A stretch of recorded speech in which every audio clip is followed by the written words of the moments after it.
to episode 259 of Manage the Wild. I'm your host, Nick Madsen.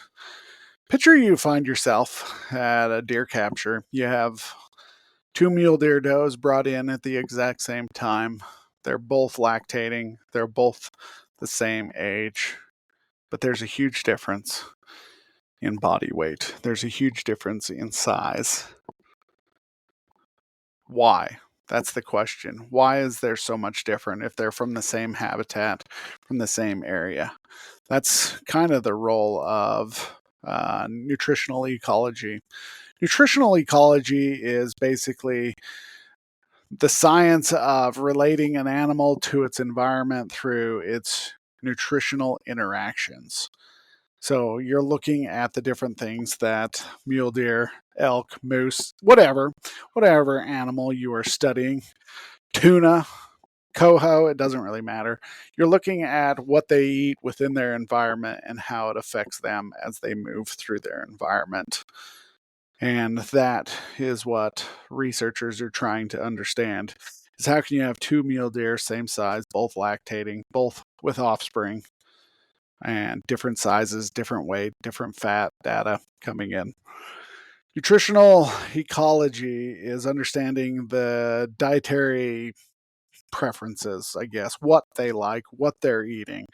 And each mule deer, based upon its own experiences, each elk is eating something a little bit different. Just like people, they generally have their favorites, but there are some that are branching off, and nutritional ecologists are looking into analyzing, looking at those plants and understanding what role those plants are going to help it as it moves through life. They're going to look at the nutritional requirements.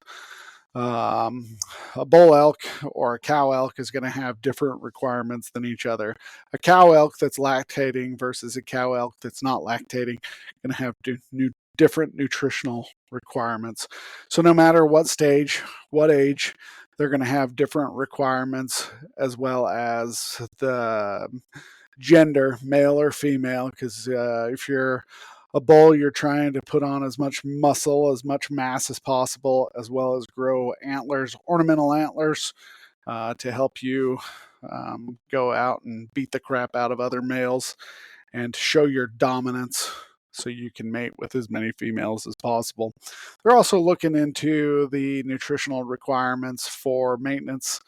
How much hay or how much vegetation or herbaceous material do you need to bring in to maintain your body size through winter?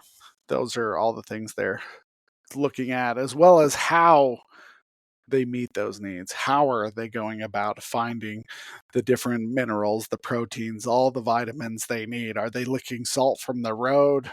Are they finding the minerals somewhere else? Where are they getting them? Then they start looking into foraging behavior. This is a really popular one. I've heard of some studies where, to me, it seems extremely boring. You are literally counting the number of bites an elk has in a 10-minute period. So if you have elk out on a feed row, you're sitting there with binoculars and you're just counting 1, 2, 3, time, and you're going to then calculate how many bites they had in that period of time, and you're going to see how much food that they are ingesting in a period of day, and you can then go weigh the feed troughs and all these different things that are going into it. But foraging behavior can get a little interesting too, because now you're talking about vigilance. How vigilant are they? How aware are they of the predators around them? How much time are they spending staring at something? When I go out and feed elk in the mornings and I come out with the tractor and I'm banging and the trailer's clanging and making all these loud noises, all the elk are standing there with their ears up, perked up, watching me. When a side-by-side Razor 1000 goes ripping down the road and they all pop their heads up, they are vigilant, and it's taking away from the amount of time that they can spend feeding. Seasonal variations, they also play a role, and nutritional ecologists are looking at the different vegetation and the different types and the herbaceous material that they are utilizing as they are moving through the different environments to help them understand how they are responding to the environment around them. One can look at how ungulates shift from grazing on grasses in the growing season to browsing on woody plants during the winter. So elk grazing all summer, shifting to woody plants, or mule deer browsing in the winter.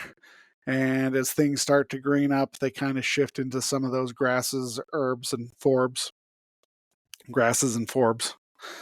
And you can look at those different things. But then when you see this shift, you also have to look at the digestive capabilities. What's going to happen is they're switching from one type of plant to another, one type of plant material to a different type, and what is going on with their body, and looking at all those.